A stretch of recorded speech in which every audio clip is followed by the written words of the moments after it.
September 11, the day that put the events of the modern world into motion. The Patriot Act, the War on Terror, thanks W, were all set into motion by several coordinated terrorist attacks 20 years ago, at the upload of this video of course. It was the first time in New York history a tower got struck by planes, and it shook a nation deeply.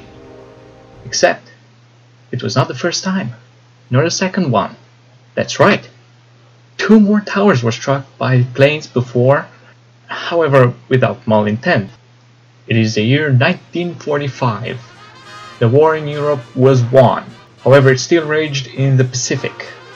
Well, rage, it was more like the Black Knight from Monty Python and the Holy Grail, except the Black Knight was being set on fire by several tons of napalm and was about to meet a fat guy and a little boy. The situation on the front was looking up. No need to worry about potential bombings by hypothetical German superweapons. They were all Ah crap, the Germans are back and they're out for vengeance. Everyone, learn German. What had in actuality just happened was a collision between an American B-25 bomber and the Empire State Building. Several floors were set ablaze and sadly 14 people died. One woman was struck in an elevator on the 75th floor. Thankfully, the rescue workers took her to another elevator to save her. Then she fell. She free fell 75 floors. Yep.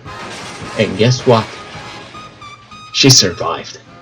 She only suffered some mild injuries like a broken pelvis, back, and neck.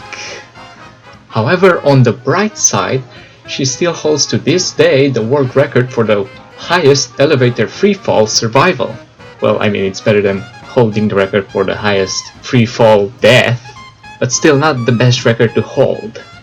And what's even funnier is that the tower was opened back for business the following Monday. After that whole ordeal was dealt with, everything was peaceful. Relatively speaking, this is still New York City we're talking about here. The nukes were dropped, the war was won, the curtain fell, and nature was returning. Oh, how wonderful! There was no longer any need to worry about a war between the powers, since they were all licking their wounds and they were friends apparently. Ah shit, the commies are coming and they're out for blood. Everyone, learn Russian. Wall Street was shaken. Think about the stocks. Thankfully, no one in the building or the Wall Street was killed. However, all 5 passengers of the twin-engine plane were killed. However, that's kinda granted. The building itself was up and running in almost no time, but the leaseholder kept changing throughout the years. At some point in the 80s, it was even held by former dictator of Philippines, Ferdinand Marcos. Yeah, I know this is not really related, however, hear me out. In the late 80s, the building was sold to Donald Trump. Yep.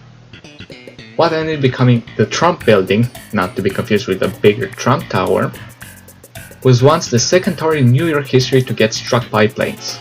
So what's the deal with presidents and buildings exploding? Well, in conclusion, despite having the same type of fuel, jet fuel does not